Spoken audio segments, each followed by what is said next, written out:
Pipelette.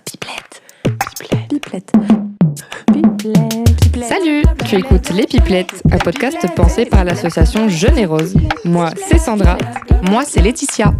On a toutes les deux été touchées par un cancer du sein et on est les voix des pipelettes. Tour à tour, aux côtés de femmes touchées par la maladie, on va aborder entre nous et sans tabou tout ce qui nous a chamboulés, questionnés dans nos parcours. Bonne écoute. Pipelette. Bonjour, je suis heureuse de vous retrouver pour ce nouvel épisode des Pipelettes. Moi, c'est Sandra, j'ai eu un cancer du sein à l'âge de 24 et 26 ans. Et aujourd'hui, on va parler d'un sujet qui peut faire un peu peur, on va pas se mentir, celui de la récidive. Parce que lorsqu'on est touché par un cancer du sein, souvent après les traitements, on a en quelque sorte cette épée de Damoclès au-dessus de la tête, entre guillemets, cette crainte que le cancer ne fasse son petit comeback. Pour raconter un petit bout de mon histoire, c'est ce qui m'est arrivé l'année dernière, et même si parfois on s'y prépare, qu'on le redoute, qu'on y pense, ça reste toujours un énorme choc quand ça arrive. On avait donc envie d'en faire un épisode spécial pour en parler, pour expliquer comment ça se passe, comment on traverse cette récidive. Et c'est pas du tout pour faire peur, bien au contraire, mais plutôt pour aider celles qui le traversent actuellement ou qui l'ont traversé, mais aussi pour aider l'entourage, leurs proches, et pour mieux les comprendre. Donc pour en discuter aujourd'hui, je suis accompagnée de deux incroyables pinkettes, Charlotte et Caroline. Merci d'être là. Merci. Merci.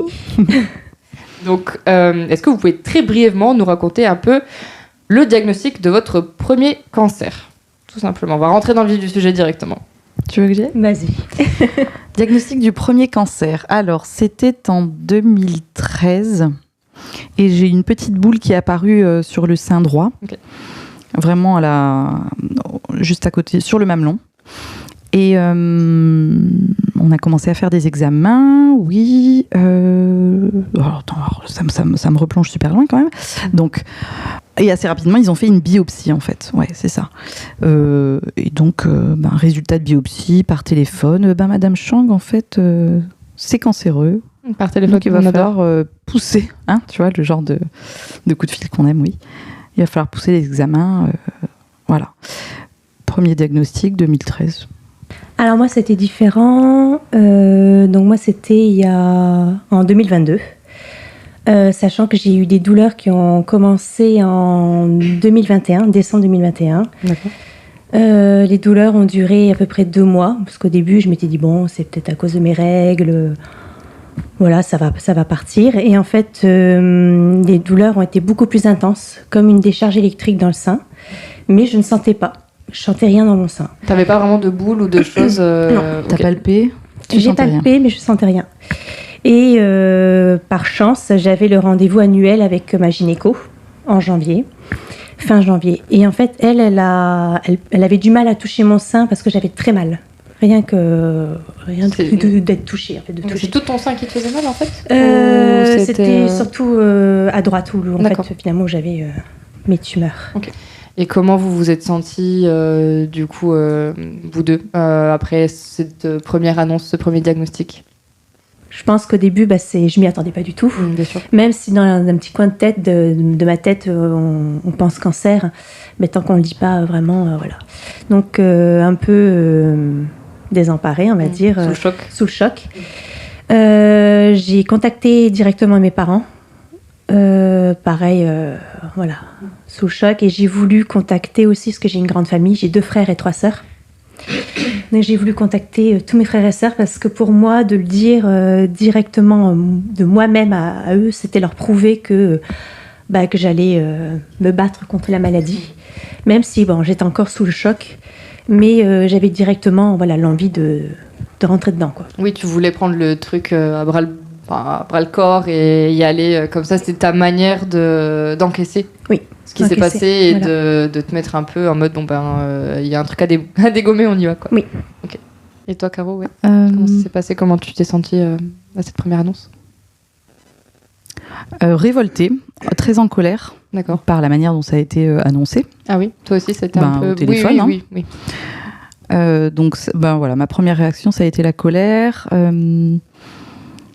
Et quelque part, je crois que c'était un peu inscrit dans mon histoire parce que j'ai perdu plusieurs femmes dans ma famille, donc tante, grand-mère, grande-tante, du cancer du sein quand j'étais petite, entre mes 6 et mes 15 ans, quoi. Donc le cancer du sein dans la famille, voilà, c'était pas nouveau et tôt ou tard ce serait peut-être mon tour. Et c'est surtout associé à quelque chose d'assez fatal, quoi. Finalement, t'as aussi cette représentation dans ta tête, quoi, j'imagine, à ce moment-là. Complètement, aussi. Mais ce qui m'aide beaucoup à ce moment-là, c'est que j'ai quand même une tante qui est toujours là, Françoise, que j'embrasse bien. On embrasse Françoise, qui elle et qui elle a traversé les épreuves de la maladie et elle est toujours là. Voilà, donc ça c'était vraiment le phare. Ouais, complètement, mais vraiment. Ouais, ça m'a donné de l'espoir, ça c'est sûr. Donc voilà, la révolte, la colère, il fallait l'annoncer. J'étais très angoissée à l'idée de l'annoncer à mes proches, mais très rapidement, je leur ai dit, par contre, ça va être dur, mais je vais y aller, quoi. Et si pour vous c'est trop dur, faites pas partie de l'équipe. Moi, je veux des personnes qui sont fortes avec moi et qui vont, voilà, je vais traverser ça, je vais tout défoncer, quoi. Yes. Voilà. Et à cette période-là, j'étais dans une situation compliquée au niveau personnel. Donc, je sentais aussi que donc, j'étais en couple avec un homme violent et je sentais que ça allait être mon issue de secours. Voilà. Donc, ça a été aussi une lumière dans le brouillard. Très bien. À la fois. Oui. Qu'est-ce que vous avez eu comme traitement lors de ce premier cancer ? Quel a été votre parcours de soins et comment est-ce que vous l'avez vécu, justement, ce parcours-là ? Donc j'ai eu de la chimio, une première opération, une tumorectomie, parce que je voulais pas qu'on me retire le sein.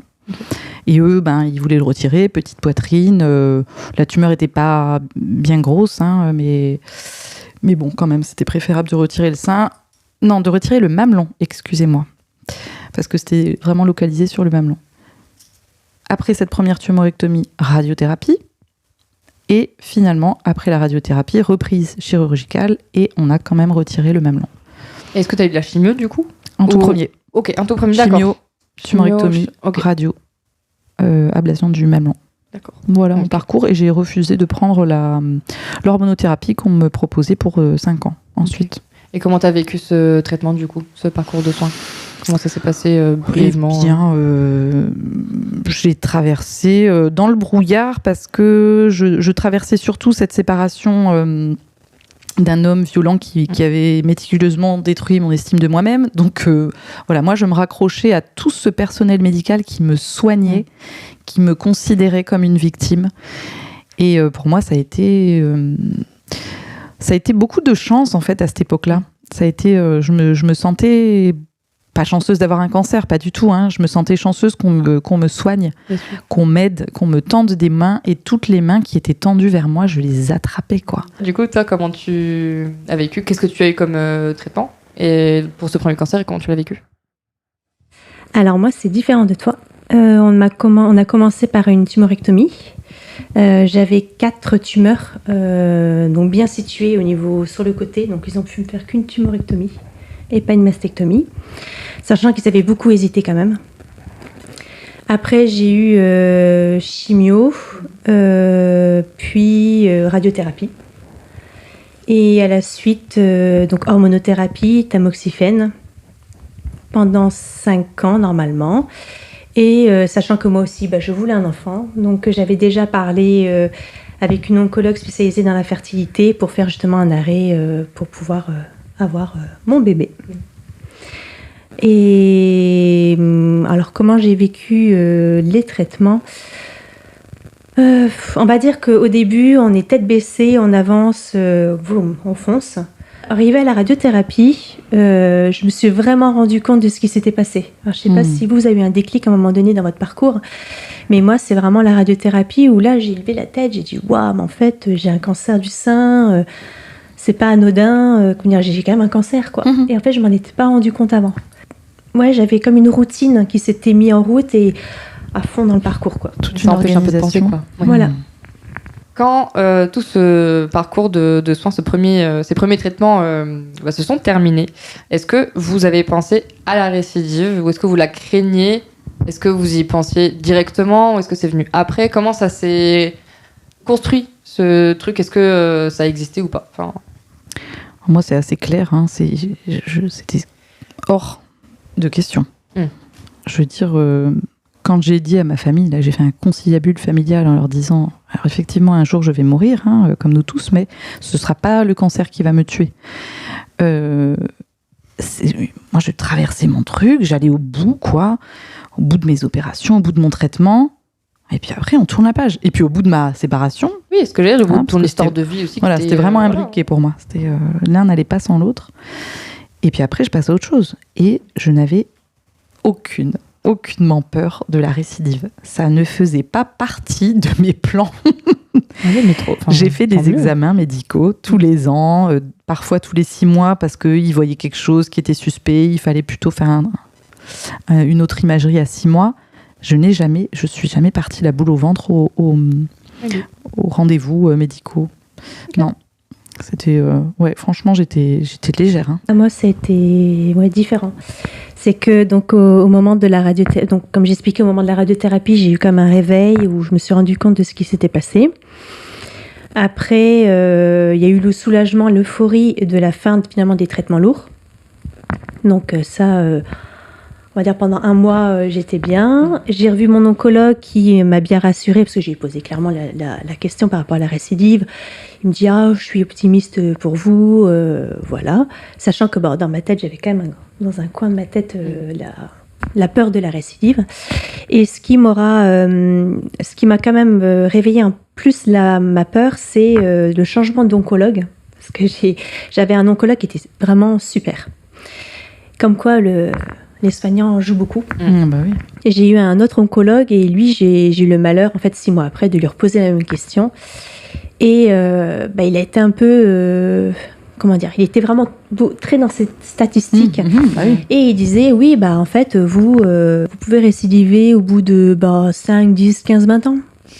Ah, merci. C'est une fourchette quand même très très large. Voilà, et je me suis un peu prise ça dans la tronche. Après, c'est violent quand même. C'est violent. Et on préférait l'optimiste. Voilà, oui. Et en fait, je me suis dit, est-ce que je préférais pas vraiment le premier oncologue qui peut-être me cachait les choses aussi, ou là justement il m'a révélé quelque chose qui était possible. Donc je sais pas trop ce qui était le mieux. Ou du moins, il avait peut-être une autre manière de toute façon de le dire et qui te convenait mieux. Et c'est sûr que oui. Donc à partir de ce moment-là, c'est vrai que ça a réveillé un peu plus la peur de la récidive, mais au fur et à mesure des mois, je l'avais dans un coin de la tête, mais j'ai repris mes projets et après la routine fait qu'on oublie. Ouais. C'est justement ça que je voulais aborder aussi, c'est que c'est très bien, ça fait une belle transition. C'est que du coup, oui, il y a eu donc ce premier diagnostic, ce premier traitement lourd, c'est compliqué, on traverse beaucoup de choses, d'autant plus si au niveau personnel, il y a autre chose qui se rajoute, compliqué. C'est terminé, il y a toujours ce truc dans un coin de la tête ou pas, mais en tout cas, du coup, vous réussissez à rebondir, vous dites, c'est pas ça qui va m'empêcher de vivre non plus, et on va essayer de continuer nos projets et effectivement d'avancer dans cette vie. Comment ça s'est passé pour vous ? Qu'est-ce que vous avez entrepris dans cet entre-deux, justement, d'après le premier traitement et avant le second diagnostic dont on parlera plus tard ? Mais voilà, vraiment, cet entre-deux, comment ça s'est passé ? Comment vous l'avez vécu ? Qu'est-ce que vous avez fait entre ces 2 diagnostics ? Moi, je pense que ça a été d'autant plus facile pour moi parce que à la sortie de mes, dernières séances de radiothérapie, je retrouve un de mes ex. Qui est devenu aujourd'hui, attention, je spoil, le père de ma fille. Avec qui incroyable. Est-ce qu'on l'avait vu venir ? Dingo. Donc, paf, je m'enquille ça. Cancer, donc séparation du précédent, retrouvailles avec mon chéri, et donc j'ai foncé Moi j'ai continué à foncer dans cette lancée-là. Il y a quand même eu un contre-coup, quelques années après, tu vois, quand toutes les choses se sont posées, déménagement, j'ai mis un petit peu de temps à vouloir reprendre une vie professionnelle, et j'ai eu le contre-coup, mais dans ce contre-coup, il n'y avait pas écrit récidive. J'ai eu vraiment un contre-coup. Waouh, qu'est-ce qui m'est arrivé ? Bien sûr, tu réalises, tu te poses après des années à... Et puis, tu essayes de te remettre dans une vie normale, dans un parcours professionnel. Sauf que tu as été arrêté un certain temps. Potentiellement, tu as perdu ou gagné confiance en toi. Enfin, il y a quand même des zones de toi-même qui sont ébréchées. peut-être. Il y a quelque chose qui s'est passé, quoi, entre-temps. Oui, c'est pas rien. Ouais, on s'est senti fragile, donc on revient à cette vie-là, normale, ce train-train. Et moi, j'ai essayé de reprendre ma vie professionnelle, mes projets pro, et c'est là que ça a été dur, c'est là que ça a cafouillé. Et puis, petit à petit, les choses sont rentrées un petit peu dans une certaine normalité. J'ai repris ma vie, j'ai repris un travail. J'ai entrepris de changer de voie professionnelle. Tu es un enfant ? Ah ben j'avais un super projet. Attends. Mais quand est-ce qu'on en parle de celui-là ? Mais c'était un super projet. Accessoirement. Je voulais un gosse. En plus j'avais trouvé l'homme. Et donc aligné. Non mais c'est clair.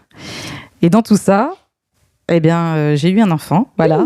Et c'est vrai que ça a été. Non mais c'est vrai que c'est ça en fait. C'était ça mon espoir. Tu sais, c'était ça mon étoile comme ça au loin. Oui, je vais devenir mère. Wow. Et j'allaiterais avec un seul sein. Donc ça m'a vraiment porté. Si bien que, comme c'était un peu le seul objectif que j'avais, plus rien n'avait d'importance. Oui, tu étais dravée par le truc, quoi. Complètement. Let's go. Et à un moment donné, j'ai senti que j'étais un peu trop comme le petit rat dans sa cage, en train de tourner sur ce truc, puis ça n'arrivait pas. 1 an, 2 ans, 3 ans, 4 ans, 5 ans passent. Je n'arrive toujours pas à avoir un enfant. Et finalement, je tombe enceinte. Et là, je me dis, comme quoi, tu vois, mes 5 ans d'hormonothérapie, j'aurais pu me les enquiller. Parce que... oh, mince. Tu repenses à toi, là, quand même, Je me suis dit ça. Symboliquement, mon corps, il avait inscrit 5 ans d'hormono, meuf. Et après, t'auras le gosse. Hein, voilà. C'est assez fou, j'avoue, de se rendre compte de ça, finalement, l'ironie du truc. Quoi. Complètement. Écoute. Voilà, donc ma petite poulette est arrivée. J'ai pu l'allaiter avec mon tété sain. Let's go. Pendant 2 ans et demi, powerful, quoi. Parfait. Voilà, j'ai été guidée par ça. Merveilleux, c'est trop beau.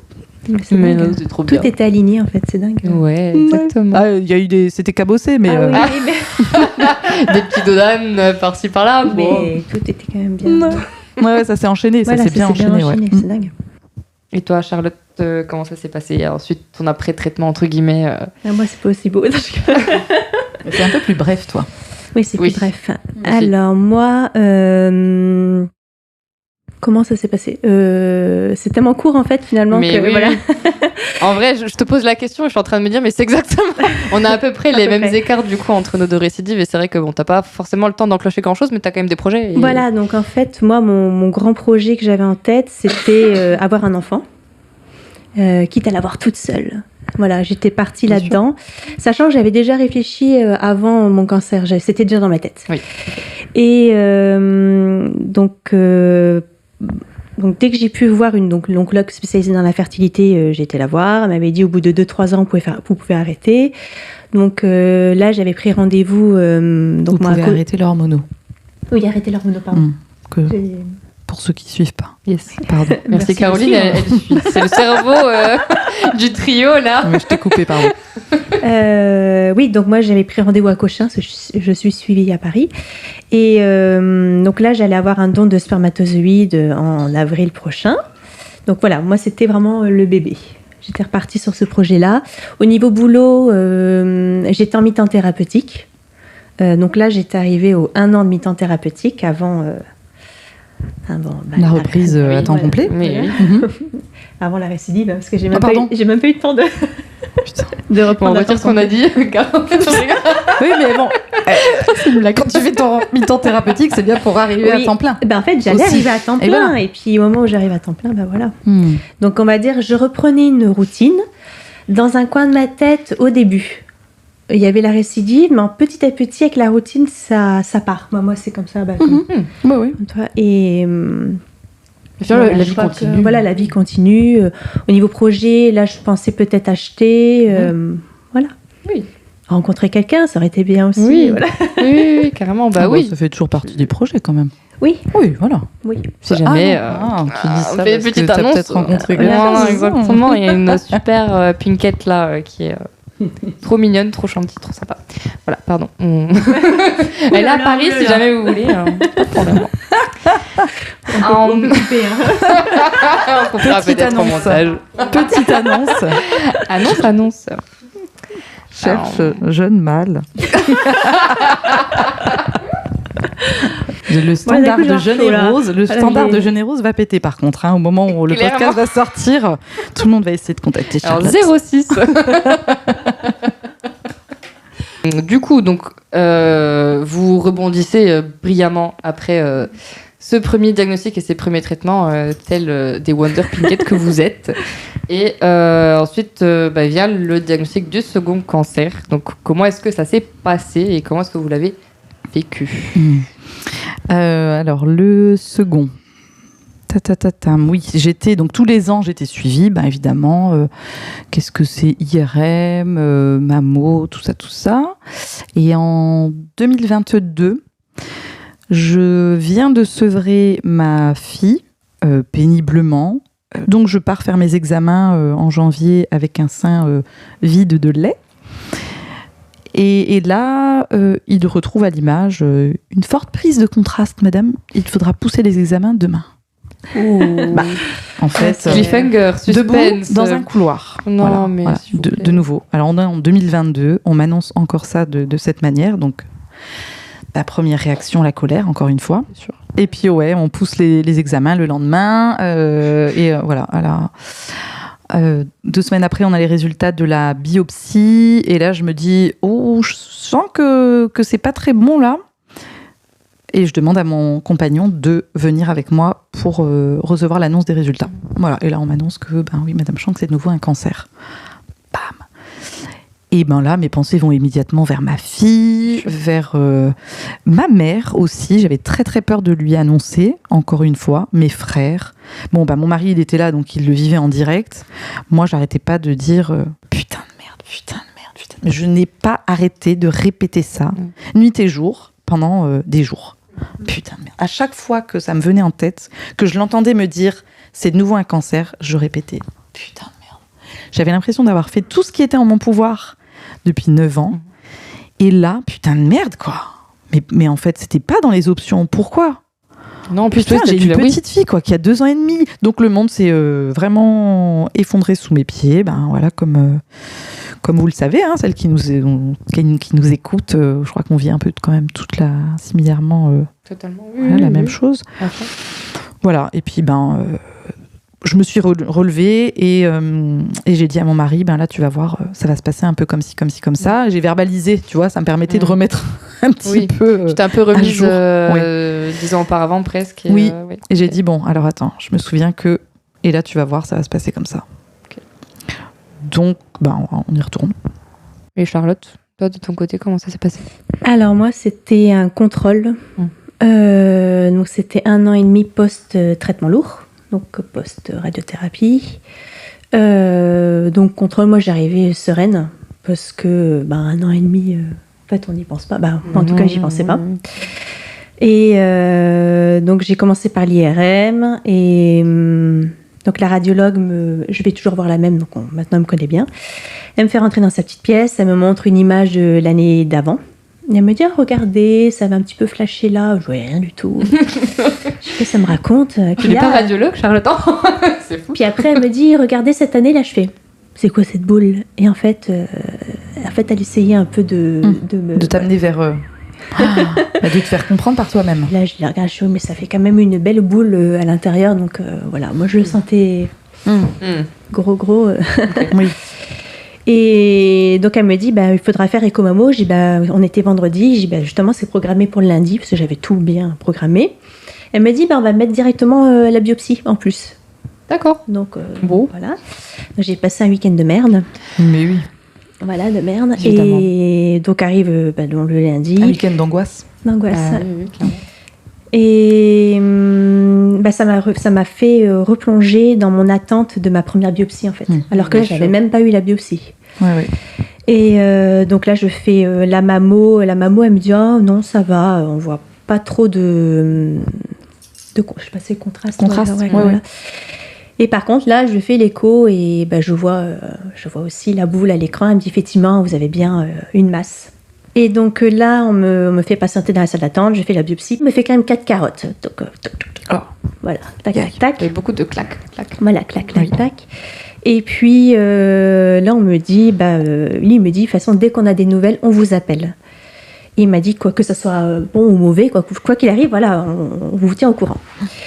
Donc j'attends. Et puis une semaine. Voilà. Parce que j'attends là.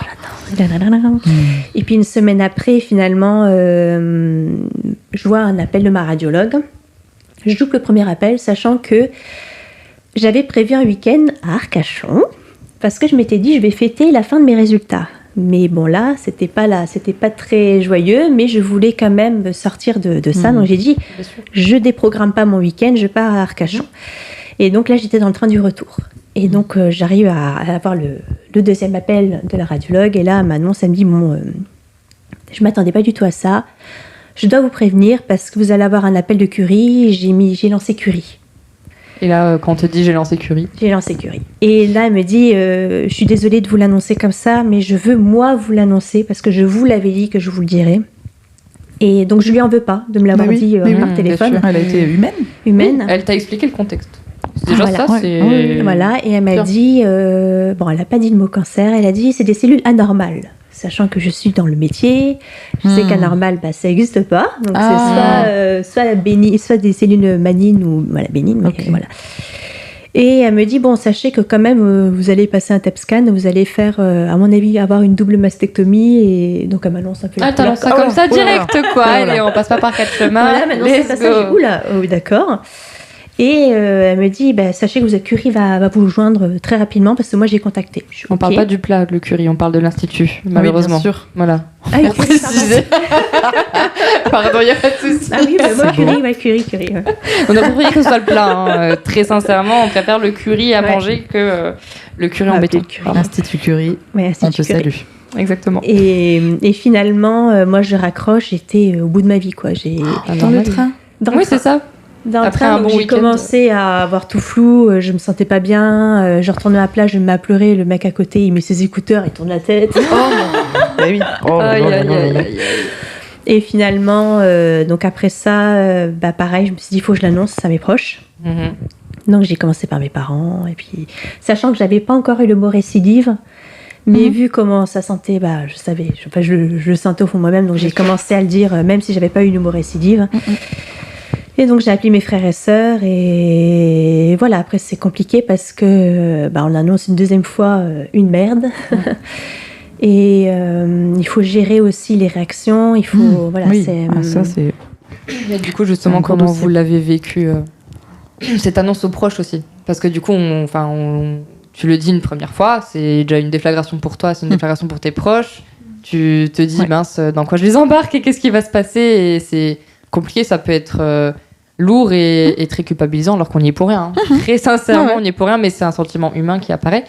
Donc déjà, une première fois, c'est dur. Et la deuxième fois, du coup, est-ce que c'était pareil ? Est-ce que vous avez eu les mêmes sentiments que la première fois, ou comment ça s'est passé pour vous ? Alors, l'annonce, c'est différent parce qu'en fait, on sait qu'on est déjà passé par là. On a l'impression d'être la bête noire, en fait, d'annoncer que les malheurs. Moi, c'est comme ça que je l'ai vécu. Et finalement aussi, moi, ce qui fait partie aussi de mon histoire, c'est que ma belle-sœur est décédée quelques années avant d'un cancer du sein. Et on va dire que j'ai l'impression quand même pas de revivre ce qu'elle a vécu, mais ça fait partie quand même... Tu t'identifies un peu, mine de rien. Je m'identifie, et puis je me dis que certaines personnes doivent m'identifier aussi. Oui. Moi, c'est plus dans ce sens-là qu'ils doivent m'identifier, et voilà, c'est pas toujours facile. Mais par contre, je sais pas si je vais partir sur autre chose, mais moi, ce que j'ai eu, c'est que j'ai pas eu de suite... j'ai eu comme une dissociation, voilà, je trouve plus tard. Oui. C'est que j'ai pas eu l'esprit de combattante de suite. C'est que j'ai eu l'impression, quand justement je l'apprenais à ma famille, que je parlais de quelqu'un d'autre. Bon, c'est de nouveau un cancer. À mon avis, je vais avoir de la chimio parce que je suis jeune, parce que je récidive vite. Ça fait déjà 9 mm. Voilà. Très factuel. Voilà, je sais pas, j'étais un robot, quoi. Ouais.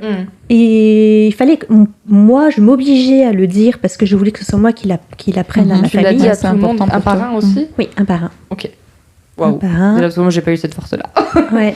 Et j'ai dit à mon frère, et c'est lui qui s'en est occupé, mais c'est... En fait, le truc, c'est que j'avais envie de montrer encore une fois que c'était moi qui l'annonçais, donc que j'allais le combattre la chose. Ouais. Tu veux te mettre dans le même état d'esprit que la première fois. Voilà, même état d'esprit. Et j'avais l'impression que si moi je m'écroulais, les autres allaient s'écrouler, donc il fallait que je montre que j'avais de la force. Tu tiennes pour eux. Voilà, que je tienne pour eux. Moi, c'est comme ça que j'ai vécu la chose. Et après, par contre, un truc que j'ai fait, et ça je te l'ai dit à toi, tu l'avais vu, j'ai fait un post Instagram parce que par contre, après, je l'ai dit à quelques personnes, à un moment donné, je pouvais plus et j'ai fait un post Instagram. Et voilà. Toi, c'est pareil, t'as eu... Mon mari était là, donc je l'ai missionné aussi à un moment donné pour que lui se fasse le relais. Je l'ai annoncé, j'ai attendu qu'on se retrouve avec mes frères et ma mère. Ça a été un stress pas possible, quoi. J'allais passer un oral du bac, mettons. Oh, horrible. Pire sensation, j'avoue. Putain. Et à un moment donné, je me retrouve avec mes frères dans le salon, ma mère part au jardin, et là je leur dis vite, avant que ma mère revienne. Bon les gars, je vais devoir annoncer que j'ai de nouveau un cancer. Je préfère vous le dire avant que maman soit là, parce qu'il faut que vous me souteniez, c'est trop dur, quoi. Et donc je tiens bon, ma mère revient, on s'installe, et là je lui annonce, quoi. Bon, maman, deuxième cancer du sein, tout ça. Ma mère ne s'effondre pas du tout. Mais moi, je m'effondre. Oui, voilà. Et en fait, je redoutais que ma mère s'effondre. Pas du tout. D'accord. Voilà. Tac, elle est restée droite comme un i. Je sais pas ce qui s'est passé à l'intérieur d'elle. Mais en tout cas, ça s'est pas passé comme je l'attendais, en tout cas. Et voilà. Donc, je l'ai annoncé. Et ensuite, j'ai créé un groupe WhatsApp. J'ai dû le dire à mes amis. Ensuite, j'ai créé un groupe WhatsApp où il n'y avait que moi qui pouvais parler. Et je voulais plus des réactions des gens. J'en pouvais plus. Non, mais les réactions des gens, est-ce qu'on en parle ? C'est hyper dur. C'est hyper dur. Oui, attends, un jour, mon mari l'annonce au téléphone à une amie. Et quoi ? Il me la passe juste en suivant. Mais tiens, je te refile le bébé, quoi. Et donc, je la reçois, elle, qui vient d'avoir l'annonce et qui s'effondre. Et moi, je suis là. C'est compliqué. Hein. Mais comment tu veux que je gère ça ? À la fin de cette conversation, j'ai dit à mon mari, plus jamais. Tu m'entends ? Plus jamais. Je lui ai expliqué ce qui se passait et j'ai dit stop. Je ne pouvais plus. Moi, l'annoncer aux gens, c'était devenu plus dur que tout le reste. Ça prenait plus d'énergie, en fait, de devoir faire bouclier à ce que ça provoquait chez les gens. Tu vois ? Non, c'est pas possible. Je dois être... Mais en fait, c'est surtout à chaque fois que t'en parles, ça te renvoie, toi, à ce que t'es en train de vivre, en fait. Ouais. Et c'est abominable, en fait, parce que déjà, le recevoir une fois, c'est compliqué. Puis ça te montre la gravité des choses, parce qu'en fait, nous... La gravité pour chacun, en fait. Voilà, c'est qu'en fait, nous, on se protège, et je pense que c'est pour ça qu'on a une forme de dissociation. Mais par contre, de voir comment les personnes réagissent, là, tu te dis, mais en fait, merde, je récidive... C'est que moi, le corps médical n'a pas posé le mot récidive. Moi, j'ai demandé, c'est une récidive ? Ils m'ont dit, on ne peut pas parler de récidive. On parle de quoi ? C'est un autre cancer dans l'autre sein.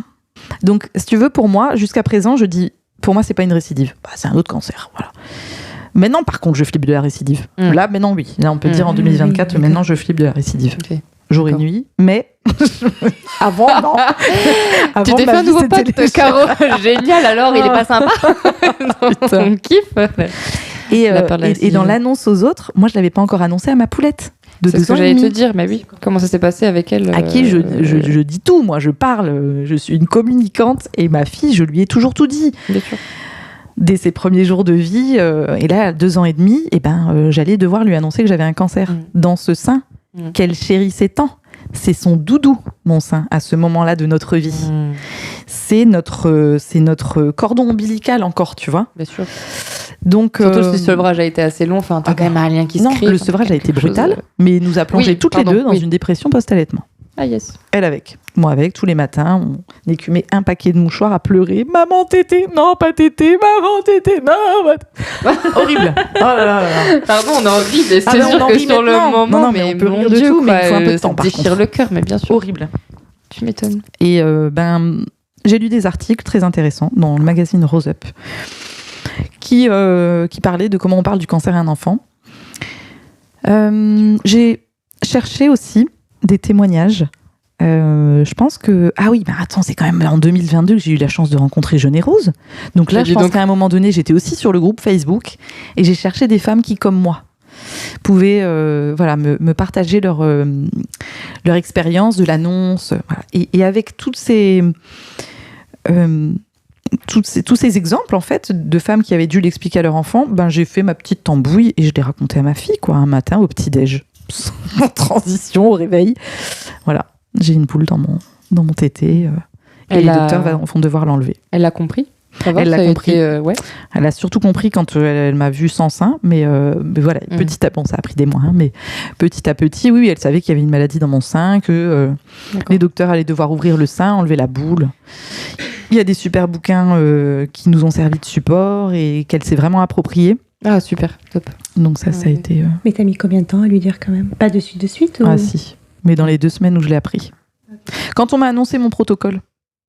Moi, par contre, j'ai eu le mot récidive dès le lendemain de l'appel, en fait. J'ai eu l'appel avec la radiologue, mais ils ont été super rapides parce que le soir même, sur l'application, j'avais le rendez-vous au lendemain avec mon chirurgien. Et lui, il m'a dit direct, voilà, donc c'est une récidive. Okay. J'adore mon chirurgien, il est très, très gentil. Merci les chirurgiens, chirurgiennes, cœur sur vous. Mais voilà, moi en tout cas, j'avais quelqu'un de très humain devant moi et donc ça m'a beaucoup aidé. Du coup, on a parlé un peu plus tôt du fait que oui, vous avez rebondi, vous avez continué votre vie entre les 2 cancers. Est-ce que vous aviez des projets que ce deuxième cancer, que cette deuxième annonce a dû mettre en pause, voire stopper net ? Ça a été très, très, très compliqué pour moi à digérer et je me revois encore en parler avec ma tante qui a elle aussi eu un cancer du sein. On s'est mis à pleurer toutes les 2 au téléphone par rapport au bébé parce que je partais dans une PMA. J'étais à 1 an et demi post-traitement lourd, donc je pouvais à partir de 2 ans. Donc moi, je me voyais 1 an plus dans 1 an, là, maman, ou en tout cas en train de tenter dans le devenir. Et voilà, ça a été très, très compliqué. Et là, c'est pour ça que je vais repartir là-dedans, mais je sais que j'ai encore un délai. Un projet de PMA solo. Voilà, maman solo, mais ouais, PMA. Okay. Mais bon, voilà, je me dis c'est comme ça, et puis il faut l'accepter. Ça a été compliqué à accepter, maintenant j'avance, et puis on verra ce qui arrivera. Mm-hmm. Mais ouais, du coup, c'est sûr que c'est jamais évident de stopper, de mettre en pause, ces choses-là, ça remet toujours dans la maladie, c'est pas cool du tout. Et puis le monde doit de nouveau, notre monde se suspend. Ou quand est-ce que je vais de nouveau toucher terre, quoi. C'est une parenthèse. Ouais. J'ai l'impression que les gens continuent à vivre autour de nous, et nous, on est stoppés et on doit attendre que tout ça se termine pour pouvoir reprendre. C'est vrai que j'ai eu beaucoup plus de mal à vivre la récidive que le premier traitement. Finalement, le premier traitement perso, t'y vas, en vrai, t'as pas le choix. Hein. C'est vrai que... Sans trop réfléchir, on réfléchit moins, voilà. Peut-être. Let's go, ça t'arrive, et puis tu te dis, c'est la faute, t'as pas de chance, et tu fais un peu ta raison, tu continues un peu ta vie, effectivement. Pareil, au niveau pro aussi, j'ai eu des projets que j'avais essayé de lancer et qui ont été très vite avortés aussi, mais du coup, c'est encore plus difficile d'être coupé dans ton élan. Quand c'est déjà tellement...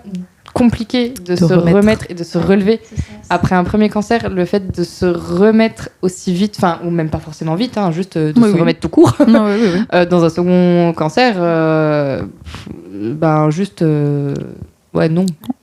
La première fois c'est compliqué, mais la deuxième fois c'est encore plus dur. Puis on se rend compte, on sait ce qui nous attend et c'est encore plus dur. À la fois plus dur, tu vois. Moi, j'ai l'impression de l'avoir vécu vraiment plus en conscience, parce que je savais ce qui allait m'arriver. J'avais pas la peur de l'inconnu. Donc, je savais objectif, aboutir les traitements. Même si dans un premier temps, j'ai refusé, j'ai remis en question. Objectif, on va au bout des traitements, tu vois. C'est plus dur, mais à la fois, tu sais un petit peu où tu vas, tu as déjà des adresses, tu as déjà des associations qui peuvent... comme un réseau. Ouais, c'est vrai. C'est très important. En tout cas, moi, c'est ce qui m'a permis aussi de bien le vivre, de mieux le vivre. Oui, ça, c'est ce que je voulais dire aussi, c'est que, effectivement, c'est de nouveau un choc, c'est de nouveau extrêmement compliqué, extrêmement dur. Et personnellement, c'est vrai que ça a été assez fluctuant. Il y a des moments où Pareil, j'avais du mal à réaliser, j'étais complètement dissociée comme toi, Charlotte, et tu comprends pas ce qui t'arrive et tu te demandes pourquoi, qu'est-ce qui se passe, et vraiment tu t'effondres. Enfin, je me suis effondrée plusieurs fois, mais à côté, t'as aussi des moments où ça va quand même et où tu te dis, en vrai, tu vas pouvoir le faire aussi. Et comme tu dis, Caro, t'as des ressources, tu sais un peu où tu vas. Enfin, voilà, c'est pas totalement un nouveau saut dans l'inconnu, c'est juste très pénible et très embêtant de se dire, voilà, encore pendant une durée indéterminée, le temps des traitements, tu mets tout un peu en pause et c'est compliqué. Mais c'est OK, en fait, aussi de pas vraiment savoir le gérer, en fait, cette nouvelle annonce et ce nouveau protocole, etc., parce qu'il n'y a pas de bonne, mauvaise manière. Et c'est OK aussi de ne pas se mettre en mode combat tout de suite. Enfin, il y a vraiment une grosse injonction à être fort directement. Enfin, moi, je sais qu'on m'a dit plusieurs fois, tu l'as fait une fois, donc c'est bon, tu vas pouvoir le refaire une deuxième fois, presque avec le petit easy à la fin. Bah non, en fait. C'est juste une deuxième déflagration, en fait, un deuxième truc qui me tombe sur la tête très spontanément. Comment tu veux que je deal avec ça, en fait? Il me faut du temps, il faut que je processe le truc. Ça me fait penser que cette injonction à combattre, être très forte, moi, dans ce parcours, il y a des fois, donc le deuxième, j'ai aussi osé me montrer hyper vulnérable. J'ai osé sortir quand j'étais au plus pire de moi-même. En chimio, en fin de chimio, amaigrie, je marchais à 2 à l'heure, j'étais essoufflée comme si j'avais 90 ans. Et j'ai osé m'en montrer comme ça, parce que on dit aussi c'est facile, tu vas y arriver. Oui, bon, alors c'est pas si facile que ça, les gars. Voilà ce que ça peut donner aussi quand ça va pas, quoi. Tout à fait. Montrer la vraie face, en fait, parce qu'on camoufle toujours avec les petits maquillages, les perruques, etc. Et je pense que ça peut faire du bien et c'est OK. Mais à côté de ça, quand on enlève du coup tout ça, quand on rentre à la maison, parce qu'à un moment donné, j'en ai eu marre, je sais pas vous, mais moi effectivement j'en ai eu marre à un moment donné qu'on disait ouais, ça va aller, t'es jeune, tu vas combattre, tu vas vite t'en remettre et tout. Ouais, mais ma gueule, en fait, c'est pour moi. Et voilà, ça peut être aussi super dur. Et voilà. Je l'ai ressenti aussi, effectivement. Moi, je me suis permise de... Comment expliquer ? De me sentir, comme tu disais, de me montrer sous mon mauvais jour, parce qu'en fait, c'est bien beau de dire il faut être combattante, à un moment donné, il faut accepter cette injustice. Moi, j'ai eu un énorme sentiment d'injustice, mais putain, j'en ai déjà eu un, pourquoi 2, quoi ? Et c'est légitime. Voilà, moi j'ai eu un énorme... Alors que j'avais pas eu la première fois. Mais là, la deuxième, c'était l'injustice totale, quoi. Pour pas être aussi comme pollué au quotidien par cette crainte de la récidive. Ouais. Voilà. Faut pas avoir de frein, parce qu'en fait ça freine énormément. Mais oui, on est dans la peur. Ouais. Moi, je sais qu'en ce moment, je me dis tiens, Caro, tu te ferais peut-être bien de nouveau quelques séances de MDR, parce que ça me pollue, en fait. Ça me pollue le jour, ça me pollue la nuit. Ah oui, voilà. C'est omniprésent. Enfin, la peur bloque, la peur inhibe, et là, ce qu'on a envie, c'est avancer, quoi. Tout à fait, donc, exactement. Donc, oui, faut s'en saisir clairement. Mais du coup, oui, je voulais qu'on parle de votre protocole, du coup, de récidive, entre guillemets. Est-ce que c'était différent de votre premier traitement? Quel a été votre protocole de soins, de récidive? Alors de mon côté, donc direct mastectomie de mon sein malade, et j'attendais d'avoir la napate pour savoir si je passais par la chimio ou pas, sachant que mon chirurgien m'avait dit direct, donc après la napate, pour moi pas de chimio. Mon oncologue lui disait plus chimio vu que j'étais jeune et que j'avais récidivé au bout d'1 an et demi. Et finalement, après la RCP, donc je sais pas, RCP, les réunions avec les oncologues, quoi. Voilà. Tout à fait. En tout cas, c'est plusieurs médecins en blouse blanche qui se réunissent autour d'un cas. Oui, voilà. Et finalement, ils ont décidé pas de chimio, mais par contre hormonaux plus fortes, avec donc piqûres et médicaments. Et deuxième mastectomie prévue prochainement. Voilà. Et toi, Caro ? Pour moi, alors, on m'a proposé de retirer mon sein. Ben non, j'étais hyper accrochée à mon sein, là, le seul sein, je voulais pas le perdre. Et en plus, dans ma tête, au moment où on m'annonce ce cancer, moi, je voudrais bien avoir un deuxième enfant. Et qui plus est, comme mon premier allaitement, ça a été bonheur, je voudrais bien l'allaiter aussi, ce deuxième enfant. Donc, il y avait des projets, là, dans ma tête. Et ils étaient en train de me les démonter. Donc, moi, j'ai dit, ah non, vous ferez rien, vous touchez pas à mon sein. Non. J'ai été rencontrer 3 chirurgiennes pour qu'une accepte enfin de me faire une tumorectomie et pas une ablation complète. Donc tumorectomie, chimio, radiothérapie, et puis finalement, ça m'a laissé le temps de réfléchir à une reprise chirurgicale, en tout cas d'accepter qu'on me retire le sein complètement puisque les résultats d'Anapath n'étaient pas bons, il fallait faire une reprise chirurgicale, on n'était pas en zone saine. Et il fallait retirer mon sein complètement. Donc, c'était parti pour la double mastectomie. Voilà. J'ai mis 9 mois à accepter qu'on me retire en fait un sein, mais quand ils m'ont dit on va retirer un sein, j'ai dit l'autre a déjà été malade, donc si vous m'en enlevez un, vous m'enlevez les deux. Ok. Voilà. Et oui, du coup, en fait, vous avez toutes les deux eu des mastectomies, alors que le premier protocole, vous avez pu conserver votre sein. Donc oui, c'est quand même tout un cheminement. Comment ça s'est fait, du coup, cette acceptation, justement, c'est long, mais du coup, qu'est-ce que vous vous êtes dit, plus ou moins, quel a été le cheminement psychologique sous-jacent, s'il vous plaît? Moi, ça a été compliqué parce que beaucoup de gens autour qui souvent ne sont pas dans la maladie, très souvent, disent mais de toute façon, faut enlever ton sein, c'est rien, fais comme Angelina Jolie. Et en fait, t'as envie de dire, mais qu'est-ce qu'elle a fait? En fait, oui, d'accord, elle l'a fait, mais Est-ce que tu veux enlever ton sein, toi, Bernadette? S'il te plaît. En fait, les gens, ils trouvent que c'est comme si c'était anodin, et pas du tout. En fait, on enlève une partie de nous, et ça a été compliqué, et c'est là que j'ai encore plus ressenti l'injustice. Et moi, ce qui me faisait très peur aussi, c'était au niveau de tout ce qui est parti la sexualité, avec, comme disait, les papouilles. Oui. Surtout que, comme je suis célibataire, c'est un peu compliqué aussi déjà d'annoncer tout ça, et puis d'annoncer après que je vais avoir une double mastectomie. Donc voilà, ça m'a un peu tracassée à ce niveau-là. À juste titre. C'est toujours délicat pour les premières rencontres de dire en fait un peu par quoi t'es passé, et parce que la personne va le voir aussi visuellement, donc c'est un peu toujours délicat. Ouais. Donc ça, je sais que ça a été compliqué, et finalement c'est grâce à Laetitia et à toi que j'ai pu mieux aborder ma récidive, finalement, parce que de parler avec des personnes qui sont passées par ça, ça permet de ne pas se sentir seule et d'avoir vos ressentis aussi. Bien sûr. Et voilà, ça m'a beaucoup aidée. Merci. Voilà.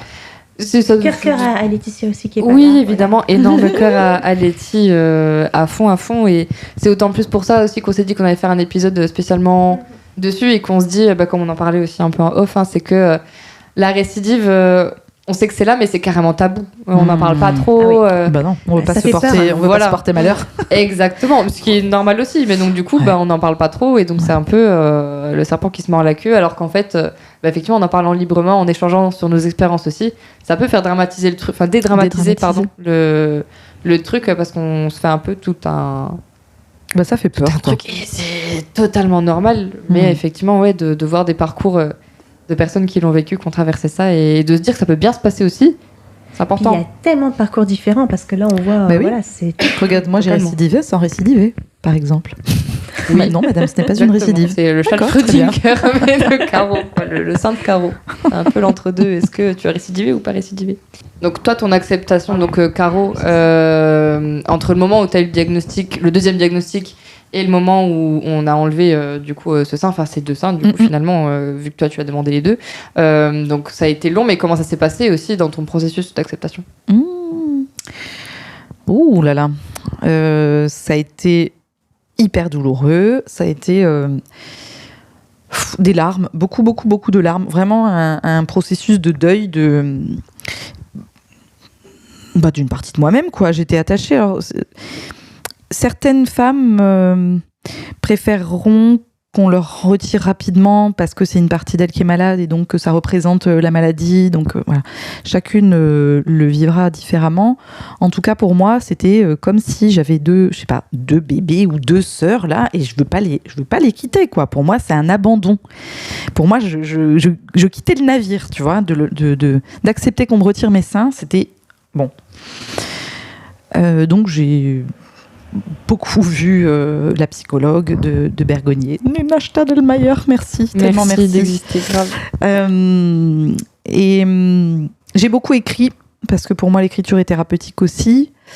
J'en ai beaucoup parlé avec mon compagnon aussi, parce que j'avais peur de ce que ça allait modifier dans notre intimité. J'ai pu lui dire à quel point j'avais peur du regard qu'allait porter ma fille sur moi, parce que ce sein, il m'appartenait pas rien qu'à moi, il appartenait à notre trio, quoi. Ma fille qui l'a tétée, usée pendant 2 ans et demi, et mon mari dans notre intimité, quoi. Donc beaucoup discuté autour de ça.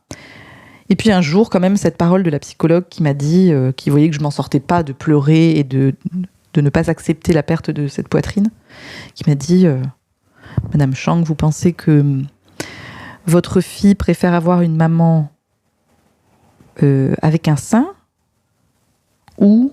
Puis je crois qu'elle n'a pas fini sa phrase, et elle m'a laissé la finir dans ma tête. Et là, je me suis dit, effectivement, on parle d'un sein contre la vie. Ouais, clairement, ça m'a fait un petit électrochoc quand même, qui m'a permis d'avancer et de me dire, ok, attends, Caro, là, c'est bon. Là, il faut avancer maintenant. On va me retirer ses seins, et puis je vais continuer à vivre et à voir grandir ma fille. Et comme j'étais aussi en boucle sur le thème de un deuxième enfant, un deuxième allaitement, elle m'a aussi dit, vous êtes déjà maman, vous avez déjà un enfant, et votre enfant a besoin de vous. Boum, voilà. Elle a eu comme ça des phrases un peu choc. Oui. Okay. Elle m'a remis les pieds sur terre. Là, dans le présent, vous êtes là. Essayez pas de révolutionner votre futur tout de suite. Déjà, on va gérer ce qui se passe au présent, et ça m'a beaucoup aidé à accepter. Voilà. Encore une fois, j'ai cherché des témoignages d'autres femmes qui avaient déjà perdu leur sein. J'ai demandé à des femmes qu'elles acceptent de me montrer leur poitrine. Oui. Et c'est là que j'ai rencontré une super amie, Fenide, qui elle aussi avait été déjà passée par la double mastectomie et reconstruction à plat, parce que dans mon esprit se posait la question de la reconstruction. Qui dit ablation des seins dit quel type de reconstruction je choisis, soit en volume, soit sans volume. On m'a pas trop parlé de la reconstruction à plat. Ça m'a un peu, ça m'a gênée, ça m'a dérangée, ça m'a mise en colère même. Et c'est un peu moi qui ai revendiqué aussi cette reconstruction à plat. C'est devenu un acte militant à un moment pour moi, de dire je serai reconstruite sans volume, sans prothèse. Voilà, pour moi ça représente un corps étranger, encore des opérations, un résultat insatisfaisant, parce que j'étais très satisfaite de ma poitrine telle que Mère Nature me l'avait donnée, et de toute façon, bon, c'est pas satisfaisant d'être à plat non plus, hein, mais voilà. Comme je disais, je choisis entre la peste et le choléra. Oui, dans ton choix, c'était... Est-ce que vous avez un peu ritualisé est-ce que vous avez fait quelque chose juste avant l'opération? Enfin, je sais que personnellement, c'est peut-être un peu gnangnan, cucu, mais j'ai écrit une petite lettre à mon titi. Avant ma mastectomie, la veille de ma mastectomie, j'étais complètement défoncée sous Xanax parce que j'étais terrifiée de l'opération. Vraiment. Et pour le coup, franchement, j'ai accepté dès le début d'enlever ce sein. Pour moi, c'était complètement différent de vos histoires. Et oui. Moi, dès le début, je voulais qu'on l'enlève, il n'y a aucun problème. Même pour le premier cancer, j'étais OK. Donc vraiment, enlevez-moi ce sein. Finalement, on a pu le garder. J'ai pu passer quand même presque 2 ans avec mon titi Survivor, donc c'était très bien. Mais quand il a fallu l'enlever, j'ai pas réussi non plus. Donc il n'y a pas de problème, on l'a enlevé. Et avant ça, même, j'avais fait une séance photo pour immortaliser un petit peu qu'étaient mes seins, en fait, avant l'opération. Est-ce que vous avez fait quelque chose de ce type-là aussi, vous, ou pas ? Oh là là, alors moi j'ai fait trop de rituels. À un moment donné, j'étais en overdose de rituels parce que j'en ai fait des caisses. Too much. Moi, c'était ton besoin de réassurance et finalement, c'était très bien passé. Dingue. Donc, et finalement, c'était très bien passé. Mais alors, j'ai fait un enterrement de vie de Tété. Ah oui, c'est vrai. Mes copines m'ont offert plein de trucs à l'effigie de Tété. Donc bon, j'ai les paires de chaussettes, les vases, les peintures, les biscuits en forme de tété. Elles m'ont fait des biscuits Petite en forme parenthèse, de tété. il faut savoir qu'effectivement, Caroline, c'est la référence de goodies ou de choses en forme de sein. On en parlait tout à l'heure, mais en fait, on comprend Des du coup maintenant pins. d'où ça Ah ben vient. oui, ah ben bien sûr. D'accord, ok. Ah, mes copines, elles ont été au top. Puis J'adore. moi, dès que je jouais des tétés, des porte-clés tétés, bon, j'ai bouffé du tété, je peux te dire, j'ai bouffé du tété. Ça peut être interprété autrement. Bon, dans tous les cas, c'est pas désagréable. Je sais pas vous, mais à un moment donné, tu ne vois que ça en plus. Ah oui, totalement. Non. Totalement. Moi, dans la rue, Ouais. après, je voyais que les tétés des Moi, femmes. j'ai regardé tout le temps. On est d'accord. Oui. Voilà. Tu développes une obsession, effectivement, C'est ça. de tété. Ouais. J'ai demandé à mon mari de me faire un moulage de la poitrine. Parfait, parfait. Mais oui, Tout oui. moche. J'ai écrit un poème à mes tétés. Oui. Ouais. J'adore. Trop bien. Et toi alors? Et toi, Charlotte, raconte-nous. Alors moi, la première fois, donc vu que j'avais la tumorectomie, je savais pas comment j'allais ressortir quand même. J'ai fait une séance photo avec des amis. Et j'ai refait la même chose pour avant ma mastectomie. C'était un week-end à Séville avec Kira qui se reconnaîtra. Et en fait, j'ai dit allez, prends-moi en photo. Et voilà, j'ai pris en photo mes tétés avant l'opération. Mais par contre, voilà, j'ai pas écrit de poème. J'ai pas... T'as pas eu cette aspiration là. C'est très bien. Mais voilà, mais chacune, comment dire, chacune a sa créativité et fait ce qui est bon pour elle, quoi. Et je sais que je me suis regardée longuement avant de partir à l'opération. Oui. Dans le miroir. En chialant ou Dire pas? au revoir. Non. Non. Non, je regardais, mais non, j'ai pas... Moi, tu sais, quand j'étais habillée en combinaison de schtroumpf là, avant de partir à la salle d'opération, j'avais mon mari avec moi et je lui ai dit allez, fais-leur un bisou avant de les quitter. Et c'était tellement... c'était à pleurer, de rire ou de larmes, vraiment. Enfin bon, il a fait un bisou comme ça. Je l'ai forcé, tu sais, fais-leur un bisou. Avant de partir. C'était vraiment, j'en chialerai encore aujourd'hui. Et je me suis commandé aussi un médaillon. Non mais too much, Caro. J'ai un médaillon. Médaillon tété. Un médaillon, j'ai fait graver les tétés dessus. Et au dos de ce médaillon, Sandra, elle n'en peut plus.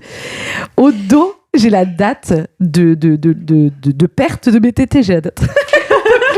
Si gilet ça de Caro. Et tu sais, au lieu d'écrire RIP, bon, parce que quand même, c'est pas très gai, j'ai mis REV, attention, l'acronyme qui veut dire reste en vie.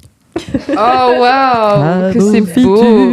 Du coup, est-ce que vous avez eu un déclic entre guillemets après l'annonce de la récidive pour y retourner, parce que c'est pas évident de retourner à l'hôpital, de refaire des rendez-vous, de la chimio, des opérations, etc. après avoir été éloigné un peu du système de l'hôpital quand même un certain temps.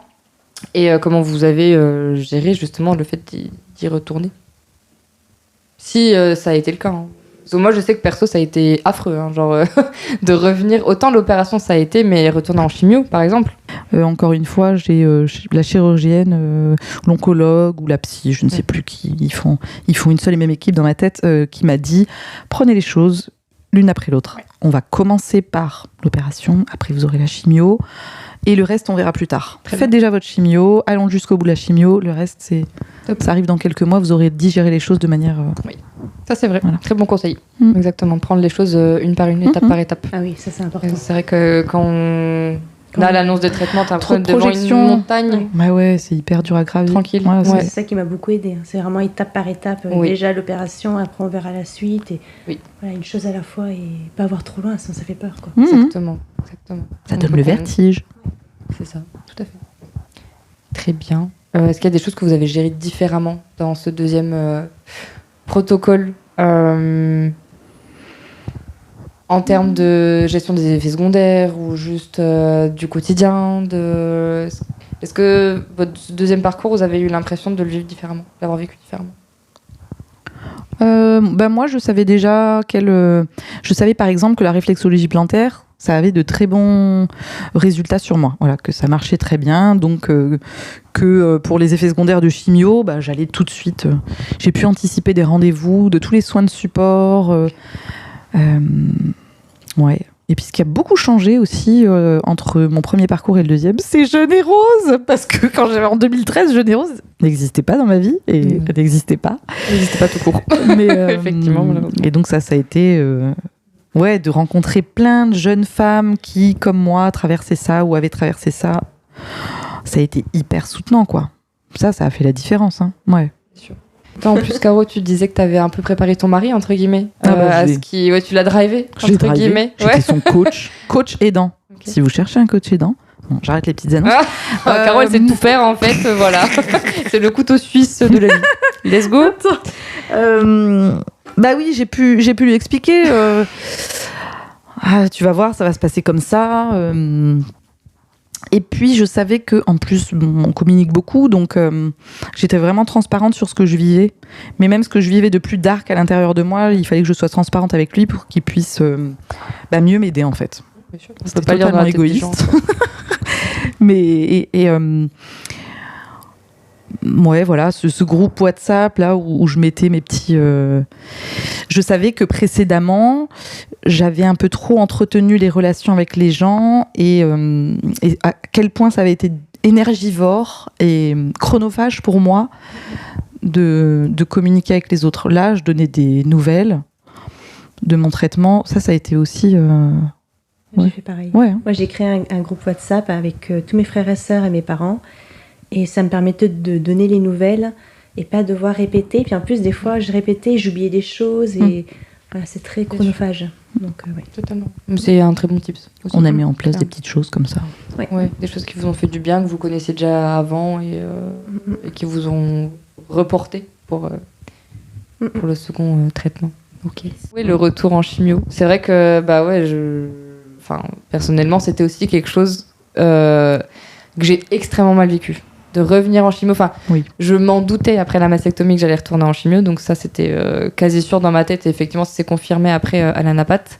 Et je redoutais plus que tout de revenir sur mes précédentes chimios. Finalement j'ai eu une autre chimio différente, donc ça aussi c'était compliqué de se dire quels effets secondaires je vais avoir, comment ça va m'impacter au quotidien et comment est-ce que je vais pouvoir gérer la vie à côté de ça. Mais en plus de l'aspect au quotidien, c'est que tu retournes à l'hôpital et que tu refais face aux couloirs, aux odeurs, aux bruits, à l'atmosphère en fait pesante de l'HDJ, de l'hôpital de jour où on va faire ces super chimios. Affreux, comment est-ce que tu as géré, Caro ? Ah oui, l'été arrivait. Et quand on m'a annoncé que j'allais repartir en chimio, je me suis dit, oh là là, c'est pas possible que je passe mon été en chimio dans mon appartement au 3e étage. Bon, il faut que je trouve une solution. Et donc là, ma mère avait une caravane dans son jardin et elle voulait la mettre dans un camping depuis quelques temps. Et je lui ai dit, maman, pour ma chimio, on déplace la caravane dans le camping. Et en fait, moi, je vais organiser mes soins autour de cette caravane. Oui, au camping. Merci la caravane de maman. Ouais, c'est clair. Trop bien. Jusqu'à présent, elle y est toujours à cette caravane. Très bien. Il passe des très bons moments. Mais c'est vrai qu'elle m'a vue dans les pires moments, cette caravane. Et ça a été...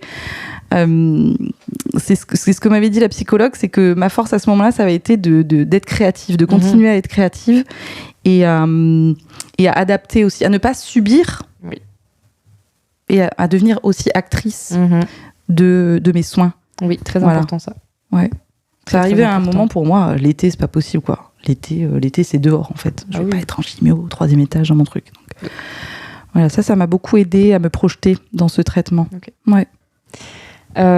Du coup, et toujours en restant dans le monde cancéro, est-ce que vous avez un peu l'impression d'être... donc oui, comme tu disais tout à l'heure, Chacha, d'une part, d'être la personne qui annonce les mauvaises nouvelles aux proches, c'est très compliqué, mais aussi dans le monde cancéro, personnellement, je sais que quand je l'ai annoncé à certaines sortes de combats, entre guillemets, certaines personnes qui ont déjà vécu la maladie, je sentais que c'était très compliqué pour elles de recevoir cette nouvelle parce que je pense qu'il y avait de la peur aussi de leur côté. Elles ont un peu projeté leur peur sur moi.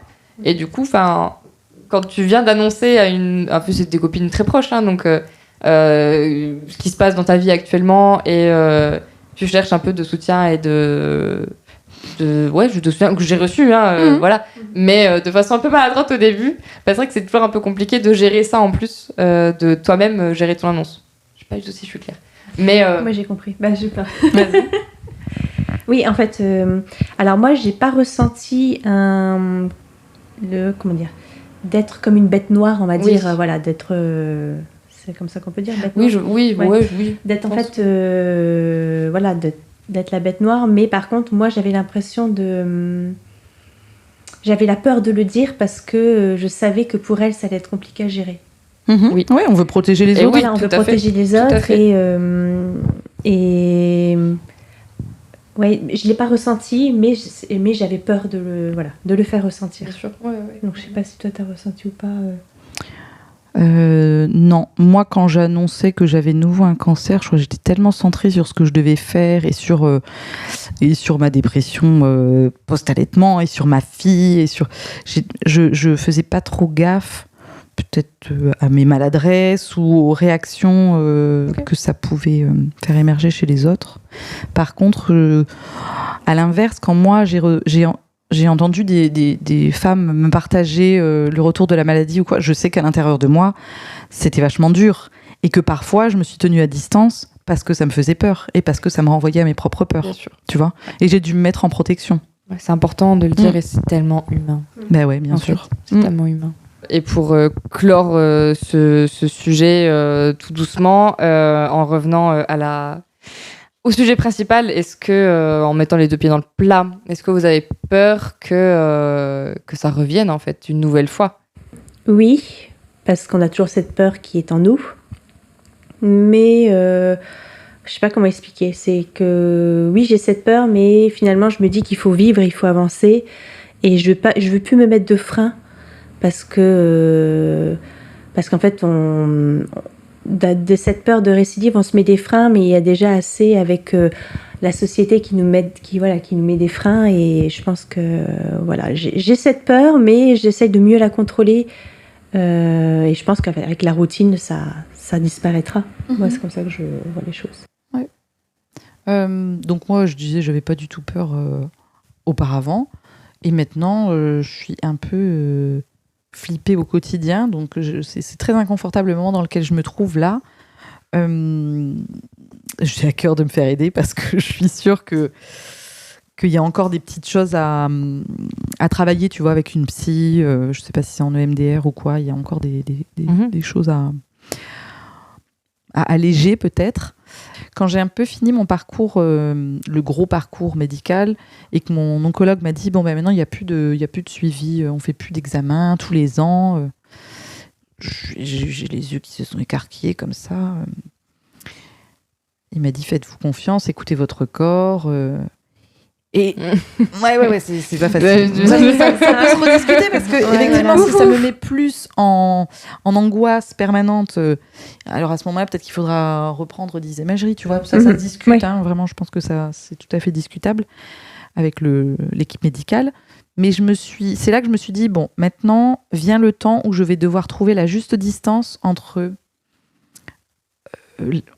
avec la maladie. Voilà, la juste distance avec le parcours médical, la juste distance. Bien sûr qu'on vit tous avec cette peur, mais finalement, un jour on va tous mourir, ce n'est pas une nouveauté. Et pour autant, on n'est pas tous dans notre quotidien en train de penser « Oh là là, mais comment je vais mourir ? Oh là là, mais quand est-ce que ça va m'arriver ?» Bon, voilà.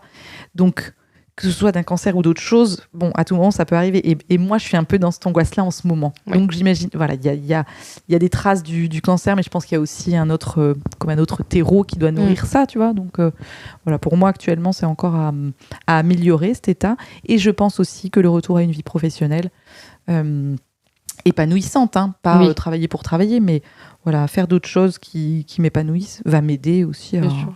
Comme tu dis, la routine, le quotidien, faire des choses qui nourrissent. Te réancrer un peu dans la vie. Ouais.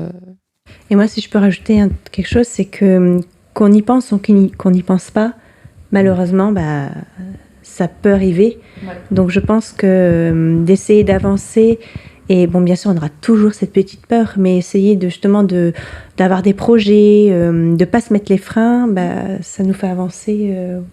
Totalement. Et puis, comme on l'a fait en fait pendant le traitement, c'est pas à pas, une chose après l'autre. À quoi ça sert que je me projette à demain ? Déjà aujourd'hui, je suis là en train de kiffer avec vous, et voilà, tu vois, pas à pas en fait. C'est ça, je crois, la clé. Se mettre dans l'instant présent. On en parlait aussi en préparant l'émission, en préparant le podcast, mais c'est juste être là et profiter de ce qu'on est en train de vivre. Et puis après, on verra quoi. Du coup, pour terminer aussi sur une note plus positive, vous parliez de projet bébé. l'une comme l'autre. Où est-ce que ça on est de ces petits projets-là aujourd'hui? Alors moi je vais commencer parce que moi c'est moins positif que toi. Hein. Moi j'ai mis une croix sur mon deuxième enfant. Je suis très heureuse d'avoir réussi à devenir mère naturellement entre mes 2 cancers, d'avoir pu allaiter. Voilà, pour moi c'est aussi des victoires. Qui sont passées par mon corps aussi, et donc tu vois je peux aussi être fière de mon corps et de moi d'avoir accompli ça, et je sais que je redeviendrai pas maman, je réallaiterai pas, et c'est ok. Ouais, j'ai accepté, j'ai fait mon deuil. Et toi, Charlotte? Alors moi, de mon côté, justement, demain, je vois l'oncologue spécialisé dans la fertilité, justement pour parler de mon envie d'être maman, savoir comment ça va se passer au niveau de la fenêtre thérapeutique, et voir aussi par rapport au traitement, parce qu'avec le tamoxifène, comme il est tératogène, il fallait que je l'arrête avant que je change d'hormonothérapie. Donc voir là exactement comment ça va se passer avec ma nouvelle hormonothérapie. Donc voilà, Inch'Allah. Croise les doigts. à fond. Et on verra ce qui arrivera, mais en tout cas, lui, l'oncologue me disait que ça serait possible dans 2-3 ans. Donc voilà, je redémarre à zéro en tout cas. D'accord. Mais tu lâches pas le projet, voilà, c'est encore un objectif que tu as, quoi. Oui. Trop beau. On te souhaite de tout cœur qu'il aboutisse. Vraiment, merci beaucoup d'avoir témoigné. On espère vraiment que ça pourra aider plein de pinkettes. Et, Force à vous. Force à vous toutes, et merci encore. Merci. Bye. On le rappelle, le but de cet épisode n'est pas de faire peur aux filles qui viennent de terminer leur traitement. Bien au contraire, on espère que vous y trouverez des réponses et que d'une certaine manière, ça vous rassurera. On le rappelle aussi que c'est pas parce qu'on est 3 derrière le micro à avoir eu une récidive que ça va forcément vous arriver. Si ça vous arrive malheureusement, on veut aussi dire que c'est pas une fin en soi et que c'est pas la fin tout court. Et enfin, pour les pinkettes qui viennent d'apprendre leur récidive ou qui sont en plein dedans, on veut surtout donner de l'espoir, car même si c'est dur, car souvent on se dit qu'on va pas pouvoir y retourner après un premier cancer parce que c'est bien trop difficile, qu'on n'aura pas les ressources physiques ou mentales pour le faire. Mais on est là, toutes les 3, pour témoigner, pour dire que c'est possible et qu'il y a un après et que cet après peut être beau et joli. On se retrouve très vite dans un nouvel épisode des Pipelettes, et n'oubliez pas que nous organisons régulièrement et dans toute la France des rencontres entre patientes pour échanger et s'entraider. Le programme est sur notre site internet et sur notre compte Insta. D'ici là, prenez soin de vous. Pipelettes.